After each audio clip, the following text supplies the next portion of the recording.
ओम शांति। आज 5 सितंबर 2024 बाबा के साकार महावाक्य।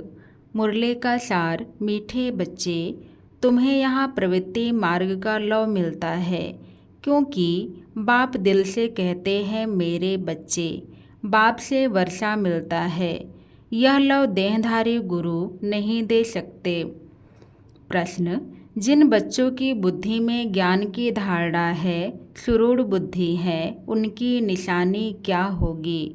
उत्तर: उन्हें दूसरों को सुनाने का शौक होगा। उनकी बुद्धि मित्र संबंधियों आदि में भटकेगी नहीं। सुरूढ़ बुद्धि जो होते हैं वह पढ़ाई में कभी उबासी आदि नहीं लेंगे। स्कूल में कभी आंखें बंद करके नहीं बैठेंगे।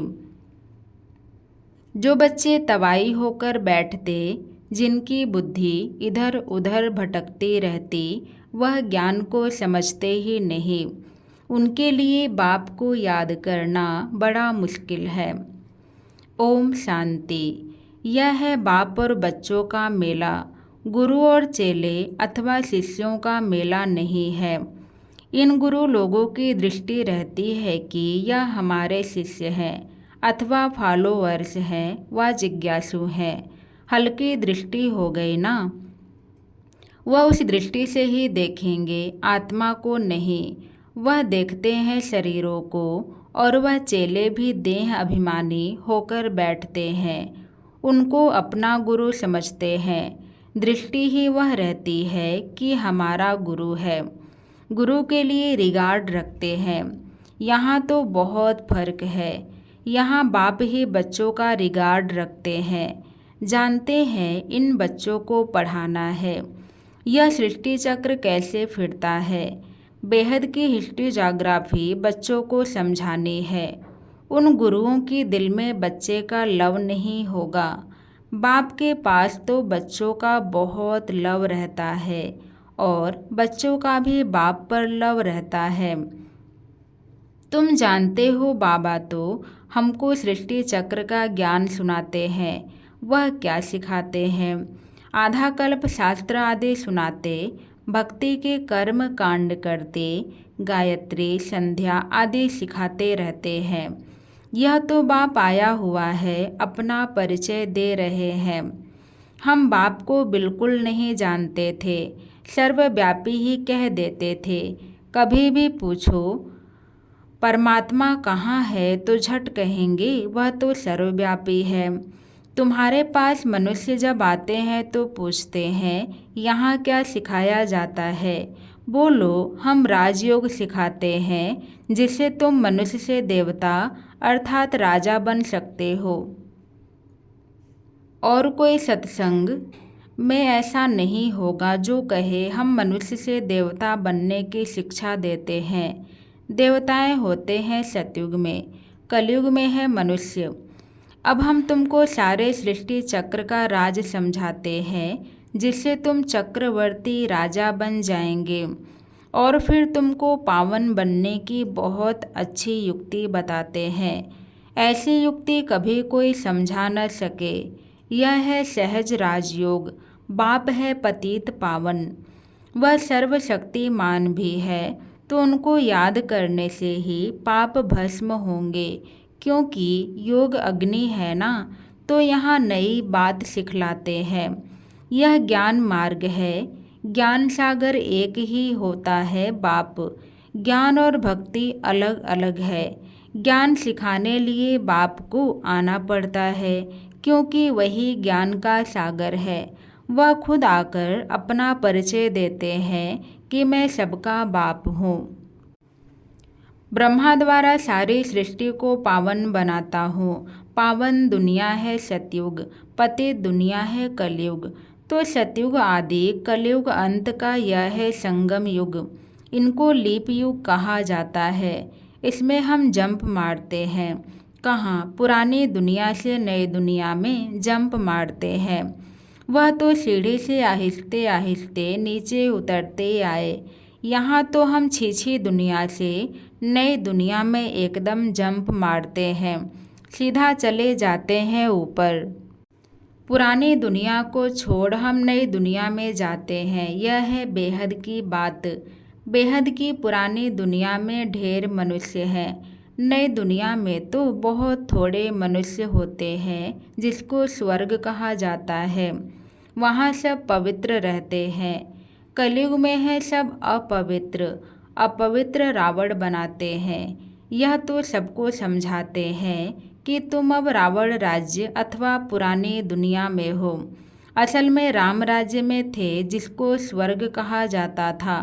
फिर कैसे 84 का चक्र लगाकर नीचे गिरे हो सो तो हम बता सकते हैं। जो अच्छे समझदार होंगे वह झट समझेंगे। जिसको बुद्धि में नहीं आएगा वह तो तवाई के मिसल इधर उधर देखते रहेंगे। अटेंशन से सुनेंगे नहीं। कहते हैं ना, तुम तो जैसे तवाई हो। सन्यासी लोग भी जब कथा सुनाते हैं तो कोई झुटका खाते हैं या अटेंशन और तरफ रहता है तो अचानक उनसे पूछते हैं क्या सुनाया। बाप भी सबको देखते रहते हैं। कोई तवाई तो नहीं बैठे हैं। अच्छे सुरूढ़ बच्चे जो होते हैं वह पढ़ाई में कभी उबासी आदि नहीं लेंगे। स्कूल में कभी कोई आंखें बंद करके बैठे यह तो कायदा नहीं। कुछ भी ज्ञान को समझते नहीं। बाप को याद करना उन्हों के लिए बड़ा मुश्किल है। फिर पाप कैसे मिटे। सुरूढ़ बुद्धि तो अच्छी रीति से धारण कर औरों को सुनाने का शौक रखते हैं। ज्ञान नहीं है तो मित्र संबंधियों तरफ बुद्धि भटकती रहती है। यहाँ तो बाप कहते हैं और सब कुछ भूल जाना है, पिछाड़ी में कुछ भी याद न आए। बाबा ने सन्यासियों आदि को देखा हुआ है जो पक्के ब्रह्म ज्ञानी होते हैं। सवेरे ऐसे बैठे बैठे ब्रह्म महतत्व को याद करते करते शरीर छोड़ देते हैं। उनके शांति का प्रवाह बहुत होता है। अब वह ब्रह्म में लीन तो हो न सके, फिर भी माता के गर्भ से जन्म लेना पड़ता है।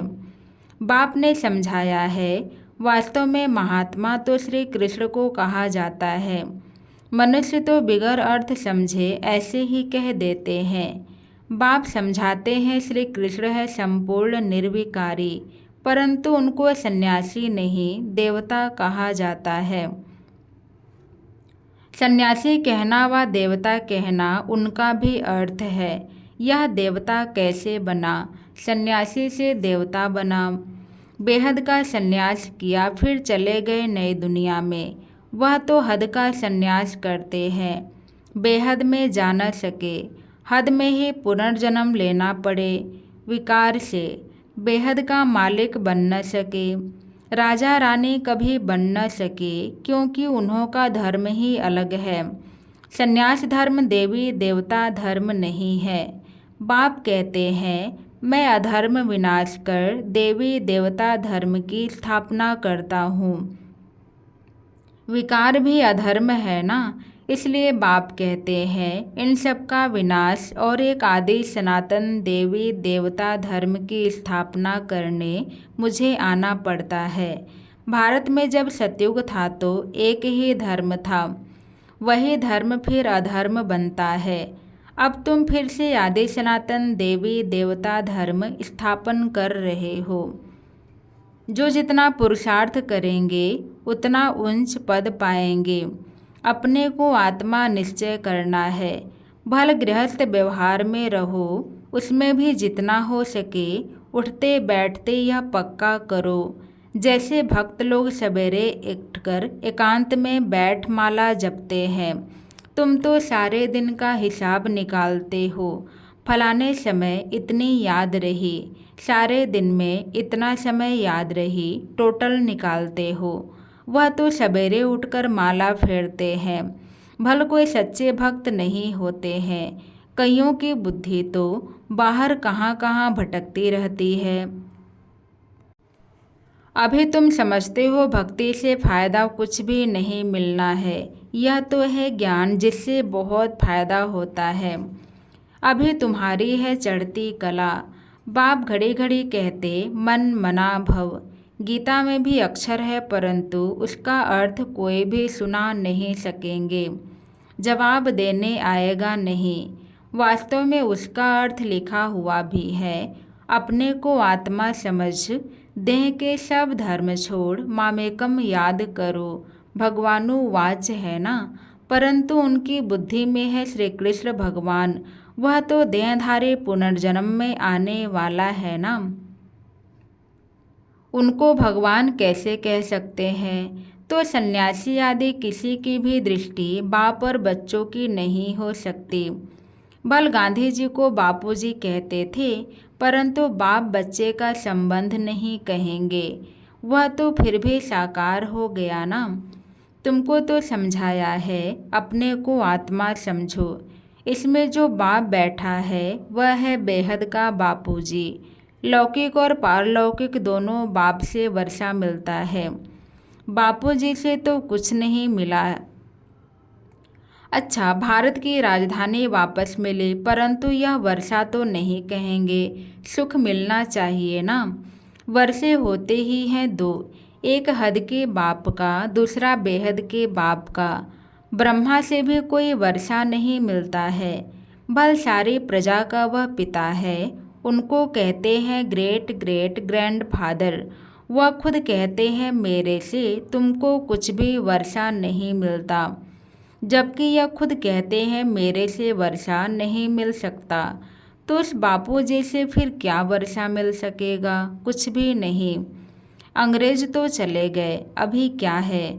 भूख हड़ताल, पिकेटिंग, स्ट्राइक आदि होती रहती, कितनी मारामारी होती रहती है, कोई का डर नहीं है।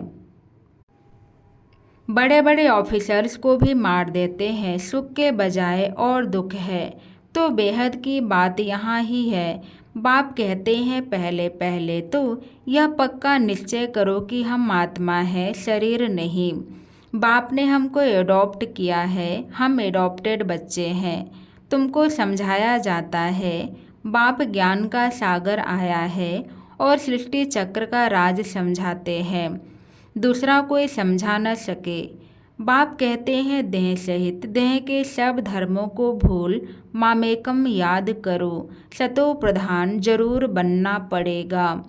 यह भी जानते हो पुरानी दुनिया का विनाश तो होना ही है, नई दुनिया में बहुत थोड़े होते हैं। कहाँ इतनी करोड़ों आत्माएं और कहाँ 9 लाख, इतने सब कहाँ जाएंगे? अब तुम्हारी बुद्धि में है कि हम सब आत्माएं ऊपर में थी, फिर यहाँ आई हैं पार्ट बजाने। आत्मा को ही एक्टर कहेंगे। आत्मा एक्ट करती है इस शरीर के साथ। आत्मा को आर्गन्स तो चाहिए ना।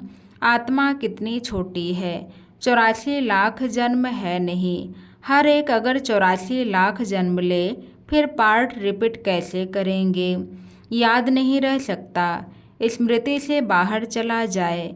84 जन्म भी तुमको याद नहीं रहते, भूल जाते हो। अब तुम बच्चों को बाप को याद कर पवित्र जरूर बनना है। इस योग अग्नि से विकर्म विनाश होंगे, यह भी निश्चय है। बेहद के बाप से बेहद का वर्षा हम कल्प कल्प लेते हैं। अब फिर स्वर्गवासी बनने के लिए बाप ने कहा है कि मामेकम याद करो, क्योंकि मैं ही पतित पावन हूँ। तुमने बाप को पुकारा है ना, तो अब बाप आए हैं पावन बनाने। पावन होते हैं देवता, पतित होते हैं मनुष्य। पावन बनकर फिर शांति धाम में जाना है। तुम शांति धाम जाना चाहते हो या सुख धाम आना चाहते हो?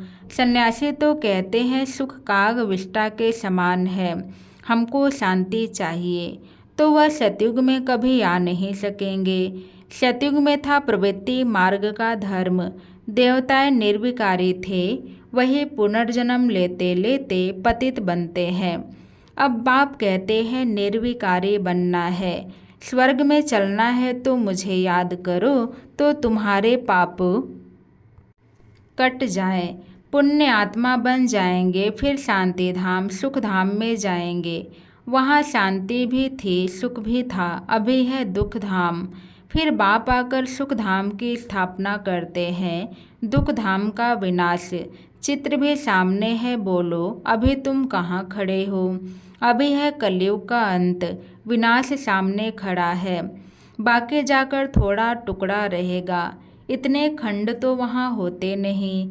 यह सब वर्ल्ड की हिस्ट्री जाग्राफी बाप ही बैठ समझाते हैं। यह पाठशाला है। भगवानुवाच, पहले पहले बाप का परिचय देना पड़ता है। अभी कलयुग है, फिर सतयुग में जाना है। वहाँ तो सुख ही सुख होता है। एक को याद करना, वह है अव्यभिचारी याद। शरीर को भी भूल जाना है। शांति धाम से आए हैं, फिर शांति धाम में जाना है। वहाँ पतित कोई जा न सके। बाप को याद करते करते पावन बन तुम मुक्ति धाम में चले जाएंगे। यह अच्छी रीति बैठ समझाना पड़ता है। आगे इतने सब चित्र थोड़े ही थे, बिगर चित्र भी नटशेल में समझाया जाता था। इस पाठशाला में मनुष्य से देवता बन जाना है। यह है नई दुनिया के लिए नॉलेज, वह बाप ही देंगे ना। तो बाप की दृष्टि रहती है बच्चों पर। हम आत्माओं को पढ़ाते हैं, तुम भी समझाते हो। बेहद का बाप हमको समझाते हैं। उनका नाम है शिव बाबा। सिर्फ बेहद का बाबा कहने से भी मूझ जाएंगे, क्योंकि बाबाएं भी बहुत हो गए हैं। म्यूनिसपालिटी के मेयर को भी कहते हैं बाबा। बाप कहते हैं मैं इसमें आता हूँ तो भी मेरा नाम शिव ही है। मैं इस रथ द्वारा तुमको नॉलेज देता हूँ। इनको एडॉप्ट किया है। इनका नाम रखा है प्रजापिता ब्रह्मा। इनको भी मेरे से वर्षा मिलता है। अच्छा, मीठी मीठी सिखी दे बच्चों प्रति माता पिता बाप दादा का याद प्यार और गुड मॉर्निंग। रूहानी बाप की रूहानी बच्चों को नमस्ते। हम सब रूहानी बच्चों की तरफ से रूहानी बाप दादा को याद प्यार गुड मॉर्निंग नमस्ते। धारणा के लिए मुख्य सार। पहले पॉइंट, अभी पुरानी दुनिया से नई दुनिया में जंप देने का समय है, इसलिए इस पुरानी दुनिया से बेहद का संन्यास करना है। इसे बुद्धि से भूल जाना है। दूसरे पॉइंट, पढ़ाई पर पूरा अटेंशन देना है। स्कूल में आंखें बंद करके बैठना यह कायदा नहीं है। ध्यान रहे, पढ़ाई के समय बुद्धि इधर उधर न भटके, उबासी न आए। जो सुनते जाए वह धारण होता जाए। आज बाबा ने वरदान दिया, रूहानी नशे द्वारा पुरानी दुनिया को भूलने वाले स्वराज्य सो विश्व राज्य अधिकारी भव। संगम युग पर जो बाप के वर्षे के अधिकारी हैं, वही स्वराज्य और विश्व राज्य अधिकारी बनते हैं। आज स्वराज्य है, कल विश्व का राज्य होगा। आजकल की बात है। ऐसी अधिकारी आत्मा रूहानी नशे में रहती है और नशा पुरानी दुनिया सहज भुला देता है। अधिकारी कभी कोई वस्तु के, व्यक्ति के संस्कार के अधीन नहीं हो सकते। उन्हें हद की बातें छोड़नी नहीं पड़ती, स्वतः छूट जाती है। आज का स्लोगन, हर सेकंड हर श्वास हर खजाने को सफल करने वाले ही सफलता मूर्त बनते हैं। हर सेकंड हर श्वास हर खजाने को सफल करने वाले ही सफलता मूर्त बनते हैं। अच्छा, ओम शांति।